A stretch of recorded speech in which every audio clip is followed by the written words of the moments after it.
United Airlines. They're deeply concerned, meaning that it has been hijacked and nothing has happened as yet, or don't we know yet? Down. It is down. Now, is that the one I wonder that went down in Pennsylvania, or that's a different one? No, that's a different one. There was flight 93 that went down in Pittsburgh. It was a Newark to San Francisco flight. The most recent is a United Airlines flight 175, Boston to LA. That is the fourth plane. The two this morning at the World Trade Center, and of course the Pittsburgh one in Newark, and of course this recent one, United Airlines flight Boston to LA. So we basically have two Uniteds and two American Airlines that have gone down, or at least crashed into the World Trade Center. I believe that's correct. You know, you look at the banner, Brenda, at the bottom of your screen here, America Under Attack. Never did any of us think that that would in fact happen on our home soil. Okay. Mayor Giuliani spoke with New York One just a short while ago. Let's listen in. Okay, and of course he was talking about the incidents this morning. Of course, he is one of the first ones to be immediately put into one of those areas where they can monitor everything that's going on. Here's Mayor Giuliani. Get out, walk, and walk slowly, carefully. There are plenty of police around, but just walk directly. If you can't figure out what else to do, just walk directly north. That'll get you out of the dangerous smoke area. It'll also do us a big favor. It'll open up those streets, because we're going to be moving a large number of ambulances and emergency personnel in and out of there all day. I've talked to the governor. He is putting the National Guard on alert so that they can relieve our police officers and our firefighters later this afternoon. And we've asked the federal government for help from the urban search and rescue team. So right now, we're using all of our police and firefighters and emergency personnel to help the people down there. Later on, we're probably going to need reinforcements. Mayor Giuliani, I realize that it must be more than a chaotic situation, particularly since the bunker has been compromised and cordoned off. But can you give us any sense? There are so many people watching now who must have loved ones down in that area and are concerned of the systematic... My heart goes out to them. I've never seen anything like this. I was there from shortly after it happened and saw people jumping out of the World Trade Center. It's a horrible, horrible situation. And all that I can tell them is that every resource that we have is attempting to rescue as many people as possible. And the end result is going to be some horrendous number of lives lost. I don't think we know yet. But right now, we have to just focus on saving as many people as possible. Can you give us a sense of, if there is in fact some system being implemented, what that system is, and where people are being taken? People are triaging. People are being taken to every area hospital possible, even virtually within minutes. I drove down right past St. Vincent's Hospital, and I could see them actually on the street ready to take people, and that was within minutes of the first airplane hitting the World Trade Center. So the hospitals are ready. We'll be moving them to all different area hospitals, triaging them. The main thing is having those streets open so that we can get people in and out of the southern part of Manhattan as quickly as possible, so that we can move them, to hospitals all over the city. And Mayor Giuliani, we'll let you... in place. They're doing it. We just need the cooperation of people in getting out of there. We'll let you get back to the operations there, and we do appreciate you taking the time for us here. But once again, the only thing to do now is to remain calm and try to assist in the rescue effort. Thank you. Now let's pray. All of us. Thank you. Thank you again. I think, Brenda, what the mayor just said there, and pray, is probably one of the more profound things that we ought to all do at this time with America Under Attack. We do have some more eyewitnesses as to what happened this morning. Let's take a look at that footage now. After I got to the bridge, it happened like maybe 10 minutes after I got over the GW. And I'm like, man, it's crazy. I mean, everything looked calm. And all of a sudden, I just kept driving, and I saw smoke of both buildings. Once I got on the turnpike, I saw everybody parking on the side, so I did the same. And I was just watching, because for me it was like a tremendous nightmare. I called my mother and my wife, and I said, there's going to be a war. I bet you there's going to be a war. And then all of a sudden, I see a lot of smoke, but I saw so much smoke, I couldn't believe it. And the first building collapsed. Wow, I live right over there, and right in Kearney over there, and I've Obviously, these are people, front eyewitnesses who are on the Jersey side looking toward New York. It's just incredible. We're sitting in the truck crying. I mean, incredible. Holy we going from? It's too much to see that the terrorists can have a control on this country. You know, it's a scary thing. We're only 15 minutes away from the city. You got to be, you know, afraid to go back in there for time to come until things settle down, honestly. Everybody's got cameras and driving like maniacs, and I think the whole world is petrified. I know I am. There you go. I mean, eyewitnesses from the Jersey side looking over there. And in fact, this morning, Brenda, I was on the phone overlooking I was on the Jersey side overlooking the downtown Manhattan area. And I turned away for just a moment, heard an explosion, went back to the window, looked out, and I saw the initial black plume of smoke at the World Trade Center. And then I said to my wife when I was on the phone with at that moment, I said, wow, there's been an explosion at the World Trade Center. I've got to go. I'm going to call the office. Colin Powell is on his way back from Peru. President Bush, as we understand, may still be in Florida. His is perhaps the only aircraft that is allowed on U.S. territory right now. All airports shut down. Of course, the New York primaries were canceled today. We have Alan Marcus, our political analyst, here with us now.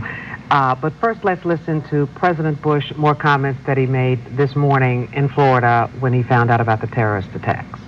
Today, we've had a national tragedy. 2 airplanes have crashed into the World Trade Center in an apparent terrorist attack on our country. I have spoken to the Vice President, to the Governor of New York, to the Director of the FBI, and have ordered that the full resources of the federal government go to help the victims and their families, and to conduct a full-scale investigation to hunt down and to find those folks who committed this act. Terrorism against our nation will not stand. And now, if you join me in a moment of silence.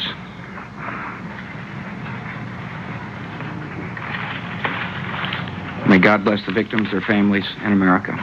Thank you very much. The president was talking to some children in Florida this morning, and then we are told that he was heading back to Washington. Whether he's left yet or not, we don't know. What we do know is that perhaps as many as 5 aircraft were used in these attacks in various parts. 2 certainly into the World Trade Center. Both those American Airlines flights. Mm-hmm. And 2 United planes are apparently down.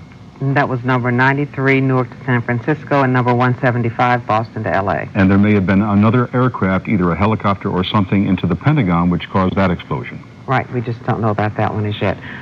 But Alan Marcus says there could be as many as 8. There are news reports, Brenda, that there are as many as 8 planes that may have taken place in these various attacks.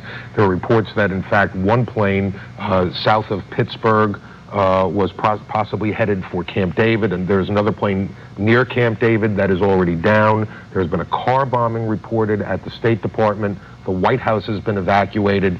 America certainly is under attack. It's not just in New York. It goes down to the nation's capital as well. You know, under attack, you suggested earlier when we were chatting, I'm sorry, Brenda, but this is the first time that attacks have been successful. Well, if you look at the World Trade Center bombing of 10 years ago, that was a successful attack.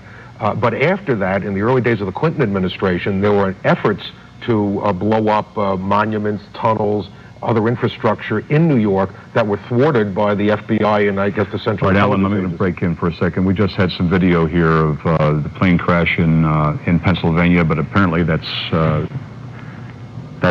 not it there. We'll get back to that as soon as we can. So continue your thought, please. And at that time, the Clinton administration was praised for its ability to pick up terrorists, to follow them, and to thwart those efforts. Now, however, we see where there have been very, very well-organized terrorist attacks against the World Trade Center, against the nation's capital, and we appear not to have a clue as to the origin of these attacks or how much more we can anticipate. All of us just trying to make some sense of this. You as an analyst, we as reporters and journalists, citizens of this country, we will be trying to analyze this to figure out why, what happened, and what can we do to prevent it again. Well, we look at it this way. September 11th is the anniversary of the peace accords, the Israeli Arabic peace accords that were done at the White House under the Carter administration. There has been in the past the Black September movement, which hijacked planes and then blew them up in the middle of the Algerian desert. We have had car bombing attacks or truck bombing attacks on the World Trade Center, and now we have today. We have to recognize that we are no longer free of these kinds of attacks. This isn't like Pearl Harbor, where it was an imperial nation, a state where we could retaliate. These are people who are willing to give up their lives to make a point. We are being punished for something that is perceived. Possibly it's our support of Israel in the Middle East. Maybe it's other things. But we are without an enemy. So one of the things George Bush has to do right now is he has to regain the confidence of the American people. We have to look forward as a nation now and not be running off in many different directions. So as Ronald Reagan did after the Challenger disaster, he has to reassure the American people, he has to be a calming influence, and then he has to show that he's in command. Because right now there are a number of pundits around saying, would this have been tried if there had been a different president, if there hadn't been the disunity, if you will, political disunity in the United States, where control of the Senate changed, where there seems to be a lack of political direction at times, where we have been kind of at peace in the world and maybe we let our guard down just a bit. Think of it, 10 years ago, in the wake of the Gulf War, could 8 planes or 5 planes or how many planes it turns out to be have been hijacked on United States soil in one day? We're going to now take a look at some tape that we have out of Pittsburgh. As we had mentioned earlier, United Airlines had confirmed that 2 of their jets today were crashed. Flight 93, Newark to San Francisco, Flight 175, Boston to LA. You know, Alan, when you talk about the political pundits each saying that looking for blame in some cases, and then you say we don't really have an imperial enemy to go after. What do we do? I mean, well, American people are going to demand something. First, there's going to be the demand of how could this have happened? And then once we come to a conclusion of exactly what happened, there is going to be the retribution that has to be paid for. We remember the embassy bombings that took place a few years ago. President Clinton quickly responded to that. In fact, on the day after his appearance before a grand jury, some would question whether or not that was motivated, in fact, by his weakened political stand. And Brenda and I did a broadcast that night on that. But Alan, when you talk about the kind of fear and grief that has gripped the nation within 3 hours in one day, the kind of fear and grief that we're going to be going through, not just within these 3 hours, not just the rest of today, but every time we look at our skyline and it's not there anymore. Well, it's not there, and we always remember we woke up this morning safe and secure. And now it's midday, nobody's going to lunch, nobody's safe, and nobody feels secure. America has undergone a metamorphosis, a change, and it'll never change back. And to cut out television, to cut out television in this area, people from all over the country trying to contact each other, cell phone use, things we just took for granted. Well, I've received many panic calls today from people saying, well, we just want to make sure you weren't at the World Trade Center, because that's the hub of business in the United States, and those of us here in the East, we spend a lot of time downtown.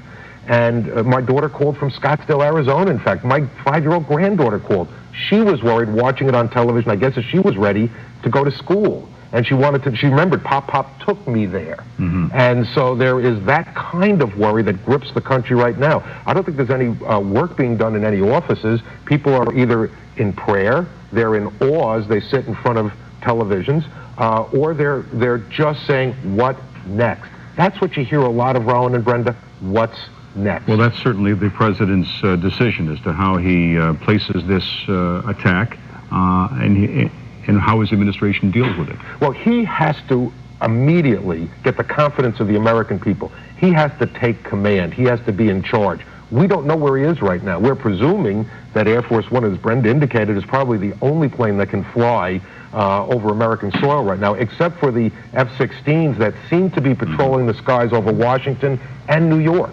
We think we saw them from our windows. We're a little east of you, flying around. And of course, you're afraid now every time you look up and do see any kind of aircraft. We have people in our office that are just staring at the Empire State Building wondering if it's next.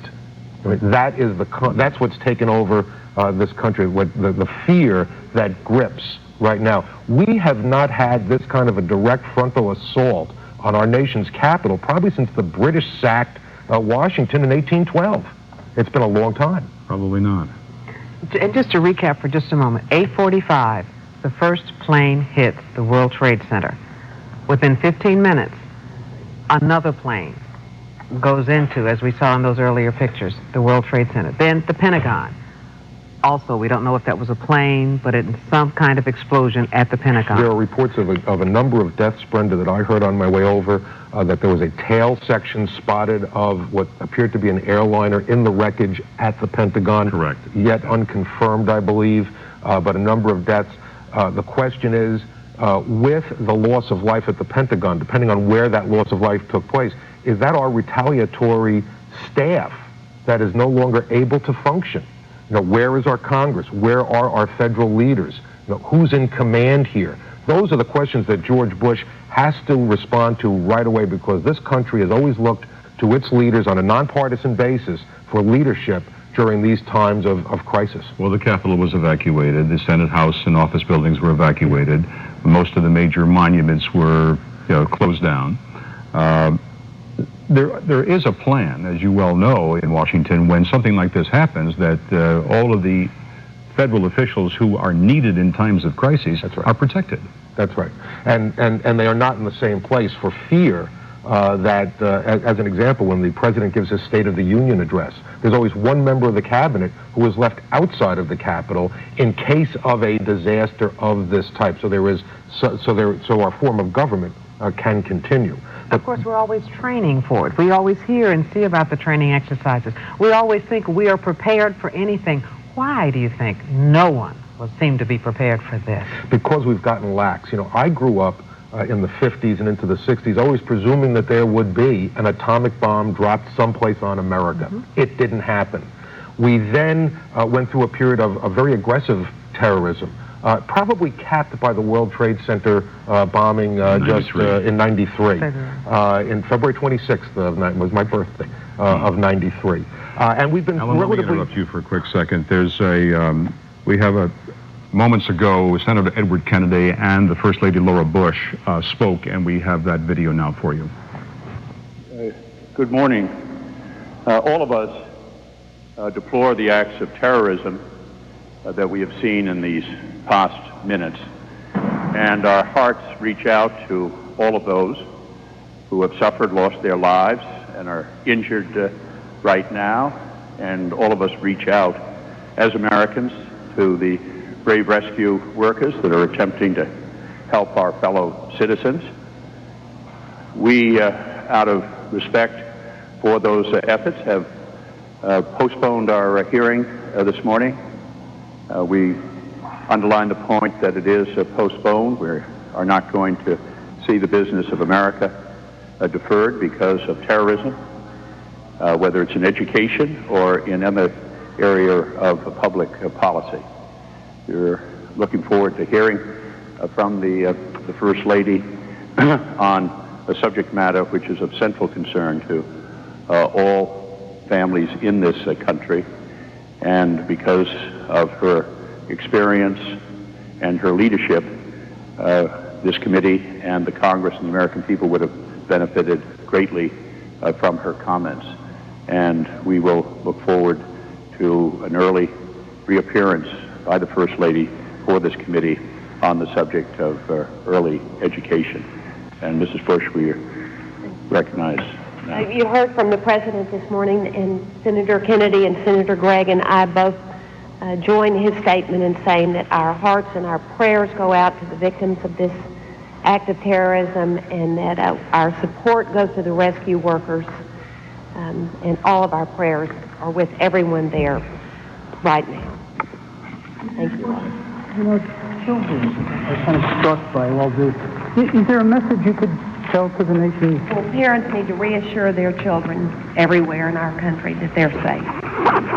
Thank you. All right, that's First Lady Laura Bush and Senator Ted Kennedy addressing basically the nation to try to reassure as it begin that process. Frank Uciardi Brundo is on the phone now in Lower Manhattan. Frank? Yeah, Roland, things are extremely, as you imagine, tense and critical down here. We're at the corner of Park Place and Church Street. And just moments ago, as we got down near by Ground Zero, we looked up, which you could no longer see the World Trade Center towers from our perspective. There was nothing but skylight up there. It was a frightening, horrible scene. Police cars on fire, civilian cars on fire at the base there. And I was down there with a civilian by the name of Charles Romeo, who lives on Pearl Street. He's been our camera person down here. And as we were down there shooting the scene, we were attacked by the police officers who grabbed him and his camera and threw him up against the wall. Charles? Yes, that's what happened. You know, we were trying to take some pictures of the scene. We were safe and taking some shots, and they were very upset that we were there, and they confiscated the camera. And also, the firefighters who were there tried to dig stuff out of the rubble. They looked at us as if we were the enemy. They were shouting at us. They were threatening us with their axes, telling us that we had no place being there. But clearly, the horror of the situation, people are not reacting the way they normally would. Their tempers are extremely tight here, and they're just trying to get a grasp on what is before them, which is really just desolation down here. It looks like a white moonscape strewn with papers on the street, smoking cars in the distance, and again, you look up back to where you thought the World Trade Center towers were, and you can no longer see them. Frank, such an incredible scene. How are you right now? What is it like being there, seeing this, and being a part of this tragedy? It is a bit surreal. I thought after TWA 800 that I had seen and experienced just about everything.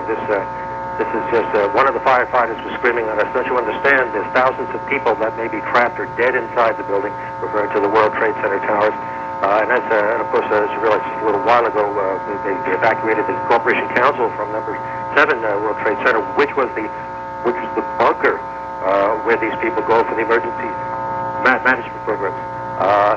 In fact, I'm being asked by a member of the bomb squad, I understand, to use this phone because their cell phones are not working very well down here, and the bomb squad is asking to use the street phone. We're going to get off the line so he can make an emergency call. Frank, thank you so much. Yeah, thank you, Frank. Cell phones all over the city are jammed because people are trying to find out what's happening to their loved ones. And as Barbara mentioned earlier, they just cut off the service except for emergencies. Yeah.